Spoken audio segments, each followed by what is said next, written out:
Chapter 15 Body Fluids and Circulation. You have learned that all living cells have to be provided with nutrients, O2, and other essential substances. Also, the waste or harmful substances produced have to be removed continuously for healthy functioning of tissue. It is therefore essential to have efficient mechanism for the movement of these substances to the cells and from the cells. Different group of animals have evolved different methods for this transport.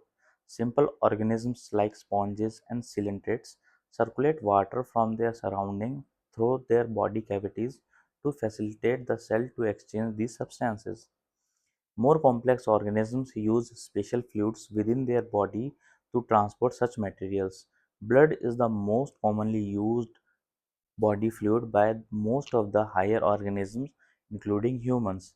For this purpose, another body fluid, lymph, also help in transport of certain substances. In this chapter, you will learn about the composition and properties of blood and lymph, and the mechanism of circulation of blood is also explained herein. Blood. Blood is a special connective tissue consisting of a fluid matrix, plasma, and formed elements. Plasma. Plasma is straw-colored viscous fluid constituting nearly 55% of the blood. 90 to 92% of plasma is water, and protein contributes 6 to 8% of it. Fibrinogen, globulin, albumins are the major proteins. Fibrinogen are needed for clotting or coagulation of blood. Globulins primarily involved in defense mechanism of the body, and the albumins help in osmotic balance. Plasma also contains small amount of minerals like Na+, Ca++, Mg++, HCO3-, Cl-, etc.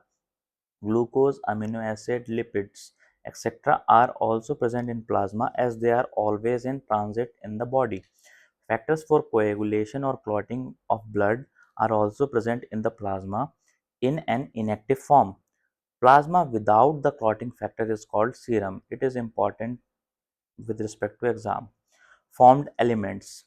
Erythrocytes, leukocytes, and platelets are collectively called formed elements, and they constitute nearly 45% of the blood. Erythrocytes or red blood cells are the most abundant of all the cells in the blood. A healthy adult man has on an average 5 million to 5.5 million of RBC per millimeter cube of blood. RBCs are formed in the red bone marrow in adults. RBCs are devoid of nucleus in most of the mammals and are biconcave in shape. They have a red colored iron containing complex protein called hemoglobin, hence the color and the name of these cells. A healthy individual has 12 to 16 gram of hemoglobin in every 100 ml of blood. These molecules play a significant role in transport of respiratory gases. RBCs have an average lifespan of 120 days, after which they are destroyed in the spleen, which is also called as graveyard of RBCs. Leukocytes are also known as white blood cells as they are colorless due to lack of hemoglobin. They are nucleated and are relatively lesser in number, which averages 6,000 to 8,000 per millimeter cube of blood. Leukocytes are generally short-lived. We have two main categories of WBCs, granulocytes and agranulocytes. Neutrophil, eosinophil, and basophils are different type of granulocytes, while lymphocytes and monocytes are the agranulocytes. For remembering these agranulocytes, a trick named MLA, that is monocytes, lymphocytes, and agranulocytes. The remaining are granulocytes. Neutrophils are the most abundant cells, that is 60 to 65% of the total WBCs, and basophils are the least abundant, that is 0.5 to 1% among them. Neutrophils and monocytes, that monocytes amount is 6 to 8% of total RBCs. Sorry, neutrophils and monocyte amount is 6 to 8% of total WBCs, are phagocytic cells which destroy foreign organisms entering the body. Basophil secretes histamine, serotonin, heparin, etc. and are involved in inflammatory reactions. The trick to remember what basophil secretes is basophil के पास है हीरा, सोना और हसीना, जिससे वो फूल जाएगा. That means basophil has histamine, heparin and serotonin, and it participate in inflammatory reactions. Eosinophils, 2 to 3% of total WBCs, resist infection and are also associated with allergic reactions. The trick to remember the percentage or order of percentage of WBCs is no longer monkey eat banana. That means neutrophils, then lymphocytes, then monocytes, then eosinophils, and then basophils. Most abundant to least abundant order. Lymphocytes, 20 to 20% are of two major types, B lymphocytes and T lymphocytes. Both B and T lymphocytes are responsible for immune response of the body. Platelets, also called thrombocytes, are cell fragments produced from megakaryocytes, special cell in the bone marrow. Blood normally contains 1.5 lakh to 3.5 lakh platelets per millimeter cube. Platelets can release a variety of substances, most of which are involved in the coagulation or clotting of blood. A reduction in their number can lead to clotting disorder, which will lead to excessive loss of blood from the body.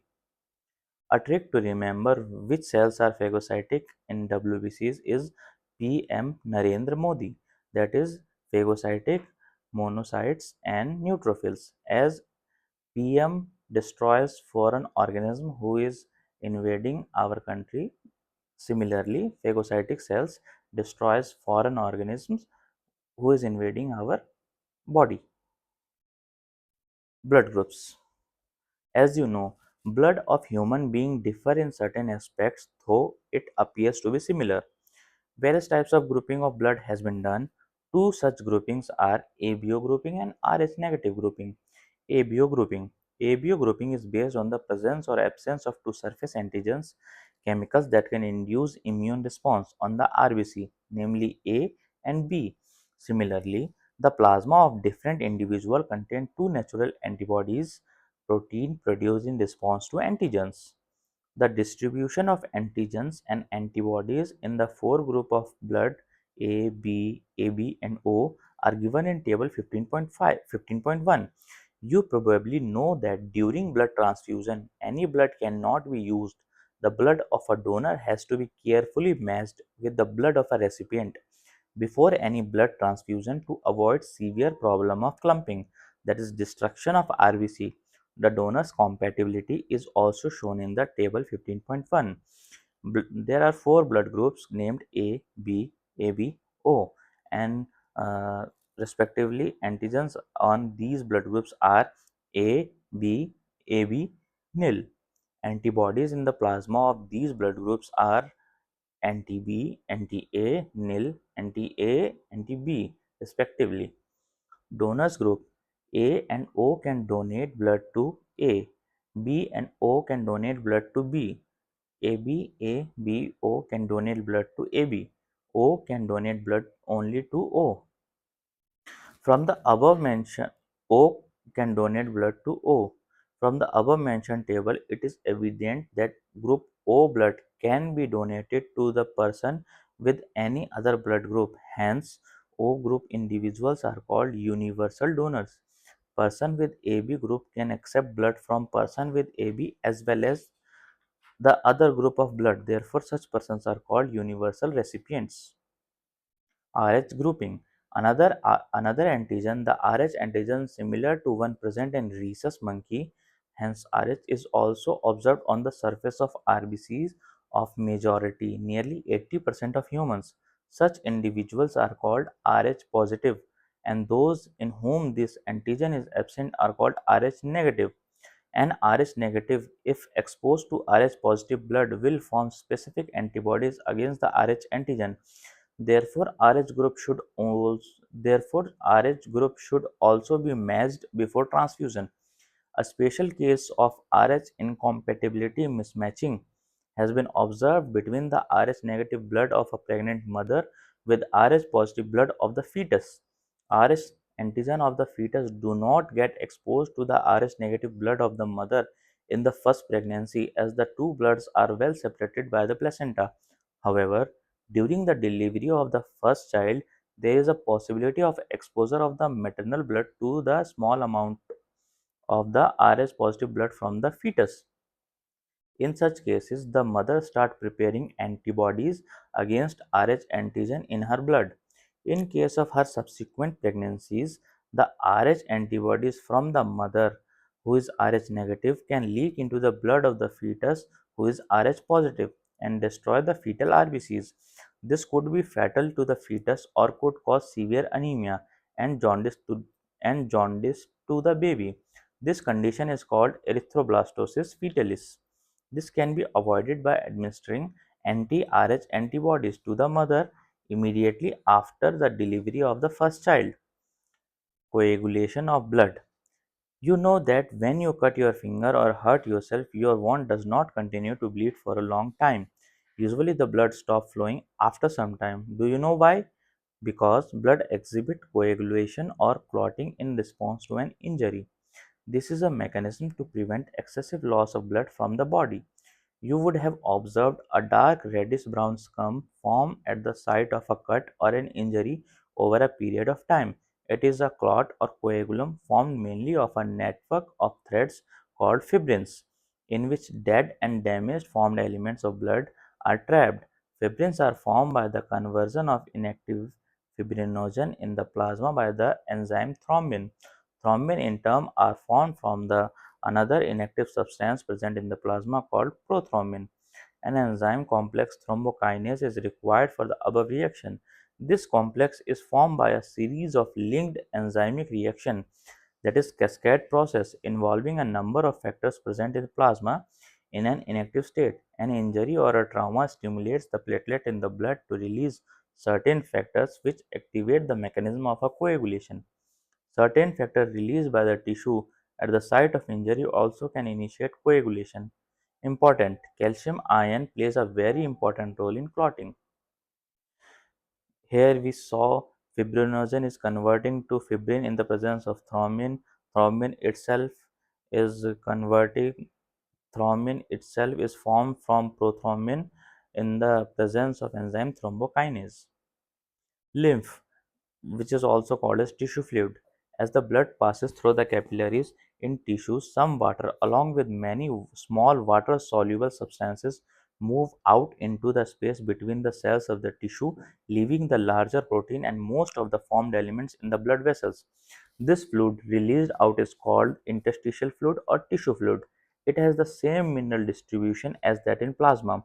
Exchange of nutrients, gases, etc. between the blood and the cell always occur through this fluid. An elaborate network of vessels called lymphatic system collect this fluid and drain it back to the major veins. The fluid present in the lymphatic system is called lymph. Lymph is a colorless fluid containing specialized lymphocytes which are responsible for the immune response of the body. Lymph is also an important carrier for nutrient hormones, etc.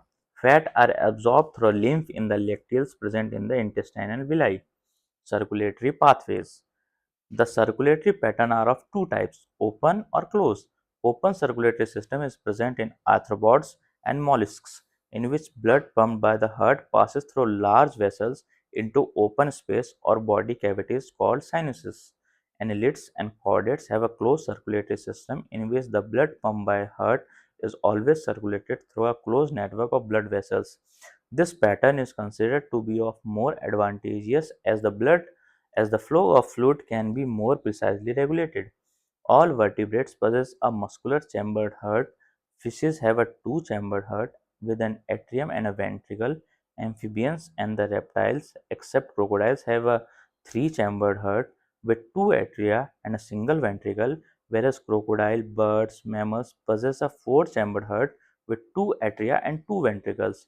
In fishes, the heart pumps out deoxygenated blood, which is oxygenated by the gills and supplied to the body parts, from where deoxygenated blood is returned to the heart. In amphibians and reptiles, the left atrium receives oxygenated blood from gills, lungs, and skins, and the right atrium get deoxygenated blood from other body parts. However, they get mixed up in single ventricle which pump out mixed blood in complete double circulation. In birds and mammals, oxygenated and deoxygenated blood received by left and right ventricle sorry in birds and mammals, oxygenated and deoxygenated blood received by left and right atria respectively passes on to ventricle of the same side. The ventricle pump it out without any mixing up. That is, two separate circulatory pathways are present in these organisms. Hence, these animals have double circulation. Let us study the human circulatory system. Human circulatory system. Human circulatory system, also called the blood vascular system, consists of a muscular chambered heart, a network of close branching blood vessels, and blood, the fluid which is circulated. Heart. The mesodermally derived organ is situated in the thoracic cavity in between the two lungs, slightly tilted to the left. It has the size of a clenched fist. It is protected by a double walled membranous bag, pericardium, enclosing the pericardial fluid. Our heart as our heart has four chambers, two relatively small upper chambers called atria and two larger lower chambers called ventricles. A thin muscular wall called the interatrial septum separates the right and left atria, whereas a thick wall, the interventricular septum, separates the left and the right ventricle. The atrium and the ventricle of the same side are also separated by a thick fibrous tissue called the atrioventricular septum. However, each of these septa are provided with an opening through which the two chambers of the same side are connected. The opening between the right atrium and the right ventricle is guarded by a valve formed of three muscular flaps or cusps, the tricuspid valve, whereas a bicuspid or mitral valve guards the opening between the left atrium and the left ventricle. The opening of right and left ventricle into the pulmonary artery and the aorta respectively are provided with the semilunar valves. The valves in the heart allow the flow of blood only in one direction, that is from the atria to ventricle and from ventricle to pulmonary artery or aorta. These valves prevent any backward flow. This diagram is important, see it thoroughly. Entire heart is made up of cardiac muscles. The wall of ventricle are much thicker than that of atria. A specialized, a specialized cardiac musculature called the nodal tissue is also distributed in the heart. See figure 15.2. A patch of this tissue is present in the right upper corner of the right atrium, called the sinoatrial node. Another mass of this tissue is seen in the lower left corner of the right atrium close to the atrioventricular septum, called atrioventricular node. A bundle of nodal fiber, atrioventricular bundle, AV, that is AV bundle, continues from the AVN which passes through the atrioventricular septa to emerge on the top of the interventricular septum and immediately divide into a right and left bundle. These branches give rise to minute fiber throughout the ventricular musculature of the respective side and are called Purkinje fibers. The nodal musculature has the ability to generate action potential without any external stimuli, that is, it is auto-excitable. However, the number of action potentials that could be generated in a minute vary at different parts of the nodal system. The sinoatrial node can generate the maximum number of action potential, that is 70 to 75 per minute, and is responsible for initiating and maintaining the rhythmic contractile activity of the heart. Therefore, it is called the pacemaker. Our heart normally beats 70 to 75 times in a minute, average 72 beats per minute. Now we will see cardiac cycle. To begin with, all the four chambers of heart are in a relaxed state, that is, they are in joint diastole. As the tricuspid and bicuspid valve are open, blood from the pulmonary vein and the vena cava flow into left and right ventricles respectively through the left and right atria. The semilunar valves are closed at this stage. The sinoatrial node now generate an action potential which stimulates both the atria to undergo a simultaneous contraction. The atrial systole. This increased the flow of blood into the ventricle by about 30%. The action potential is conducted to the ventricular side by the AVN and AV bundle, from where the bundle of His transmit it through the entire ventricular musculature. This causes the ventricular muscles to contract, that is ventricular systole. The atria undergo relaxation, that is diastole, coinciding it coinciding with the ventricular systole. Ventricular systole increases the ventricular pressure, causing the closure of tricuspid and bicuspid valve due to attempted backflow of blood into the atria. As the ventricular pressure increases further, the semilunar valves guarding the pulmonary artery on the right side and the aorta on the left side are forced open, allowing the blood in the ventricle to flow through these vessels into the circulatory pathways. The ventricles now relax, that is ventricular diastole, and the ventricular pressure falls, causing the closure of semilunar valves, which prevent the backflow of blood into the ventricles. As the ventricular pressure declines further, the tricuspid and bicuspid valves are forced or pushed open by the pressure in the atria exerted by the blood which was being emptied into them by the veins, and the blood now once again moves freely to the ventricles. The ventricles and the atria are now again in a relaxed state, that is joint diastole as earlier. Soon the sinoatrial node generate a new action potential, and the event described above are repeated in that sequence, and the process continues. For reference, you can see this diagram in which I have shown atrial systole, that is for 0.1 second, ventricular systole, that is for 0.3 second, and joint diastole, that is for 0.4 second. Total cardiac cycle time is 0.8 second. The sequential event in the heart, which is cyclically repeated, is called the cardiac cycle, and it consists of systole and diastole of both the atria and ventricles. As mentioned earlier, the heart beats 72 times per minute, that is, that many cardiac cycles are performed per minute. From this, it could be deduced that the duration of a cardiac cycle is 0.8 seconds. During a cardiac cycle, each ventricle pumps out approximately 70 ml of blood, which is called the stroke volume. The stroke volume multiplied by the heart rate, that is number of beats per minute, give the cardiac output. Therefore, the cardiac output can be defined as the volume of blood pumped out by each ventricle per minute, and averages 5000 ml or 5 liter in a healthy individual. The blood has the ability to alter the stroke volume as well as the heart rate, and thereby the cardiac output. For example, the cardiac output of an athlete will be much higher than that of an ordinary man. During each cardiac cycle, two prominent sounds are produced which can be easily heard through a stethoscope. The first heart sound, lub, is associated with the closure of tricuspid and bicuspid valves, whereas the second heart sound, that is dub, is associated with the closure of the semilunar valves. These sounds are of clinical diagnostic significance. Electrocardiogram (ECG). You are probably familiar with the scenes from a typical hospital television show. A patient is hooked up to a monitoring machine that shows voltage traces on a screen and makes the sound as the patient goes into the cardiac arrest.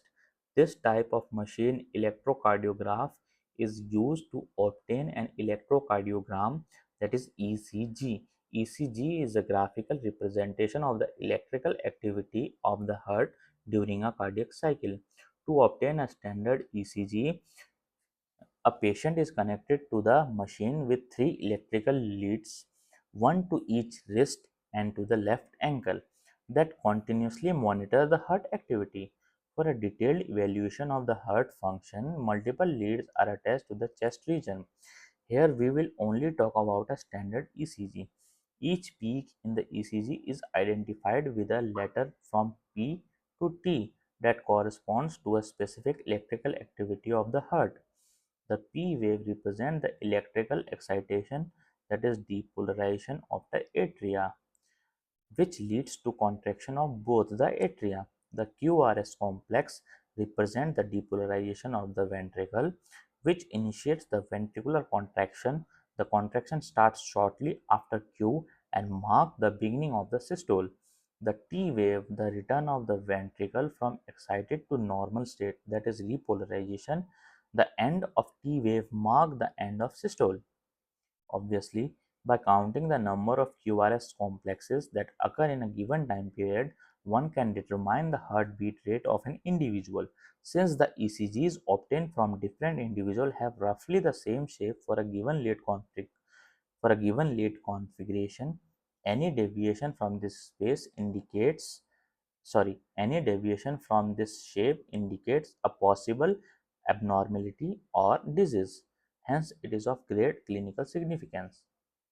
Now we will see double circulation. The blood flows strictly by a fixed route through blood vessels, the arteries and veins. Basically, each artery and veins consist of three layers: an inner lining of squamous epithelium, sorry, an inner lining of squamous endothelium, that is the tunica intima, a middle layer of smooth muscles and elastic fibers, that is tunica media, and an external layer of fibrous connective tissue with collagen fibers, that is tunica externa. The tunica media is comparatively thin in the veins. As mentioned earlier, the blood pumped by the right ventricle enters the pulmonary artery, whereas the left ventricle pumps blood into the aorta. The deoxygenated blood pumped into the pulmonary artery is passed on to the lungs, from where the oxygenated blood is carried by the pulmonary veins into the left atrium. This pathway constitutes the pulmonary circulation. The oxygenated blood entering the aorta is carried by a network of arteries, arterioles, and capillaries to the tissue, from where the deoxygenated blood is collected by a system of venules, veins, and vena cava, and emptied into the right atrium. This is systemic circulation. The systemic circulation provides nutrient, O2, and other essential substances to the tissue and takes CO2 and other harmful substances away for elimination. A unique vascular connection exists between the digestive tract and the liver, called hepatic portal system. The hepatic portal vein carries blood from the intestine to the liver before it is delivered to the systemic circulation.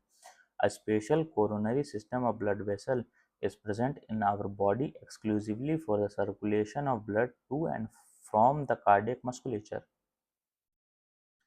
Regulation of cardiac activity. Normal activities of the heart are regulated intrinsically, that is auto-regulated, by specialized muscle, that is nodal tissue. Hence the heart is called myogenic. A special neural center in the medulla oblongata can moderate the cardiac function through autonomic nervous system. Neural signals through the sympathetic nervous system, part of an ANS, that is autonomic nervous system, can increase the rate of heartbeat, the strength of ventricular contraction, and thereby the cardiac output. On the other hand, parasympathetic nervous system, that is parasympathetic neural signals, another component of ANS, decreases the rate of heartbeat, speed of conduction, of action potential, and thereby the cardiac output. Adrenal medullary hormones can also increase the cardiac output. Disorders of circulatory system. High blood pressure, that is hypertension. Hypertension is the term for blood pressure that is higher than normal. The normal values are 120 by 80. That is 120 is systolic, 80 is diastolic. In this measurement, 120 mmHg is the systolic or pumping pressure, and the 80 mmHg is the diastolic or resting pressure. If repeated check of blood pressure of an individual is 140 by 90 or higher, it shows hypertension. High blood pressure leads to heart disease and also affect vital organs like brain and kidney. Coronary artery disease. Coronary artery disease, often referred to as atherosclerosis, affects the vessel that supply blood to the heart muscles. It is caused by deposits of calcium, fat, cholesterol, and fibrous tissue, which makes the lumen of arteries narrower. Angina. It is also called as angina pectoris. A symptom of acute chest pain appears when no enough oxygen is reaching the heart muscle. Angina can occur in men and women of any age, but it is more common among the middle-aged and elderly. It occurs due to conditions that affect the blood flow. Heart failure. Heart failure means the state of heart when it is not pumping blood effectively enough to meet the need of the body. It is sometimes called congestive heart failure because congestion of the lungs is one of the main symptoms of this disease. Heart failure is not the same as cardiac arrest because cardiac arrest is when the heart stops beating. Heart attack, when the heart muscle is suddenly damaged by an inadequate blood supply. I used to confuse between these three, so I remember this by heart failure. When you fail in any subject, you get 1, 2, 3, 4, any number of marks, but you get some marks. So in heart failure, the heart is pumping blood, but not enough to meet the passing criteria of the body. But in cardiac arrest, the heart is totally arrested and it is not doing any further work from now. In heart attack in heart attack there is attack on heart muscle. That means there is a attack, but there is a probability that the heart can survive if that attack is not that severe. Thank you.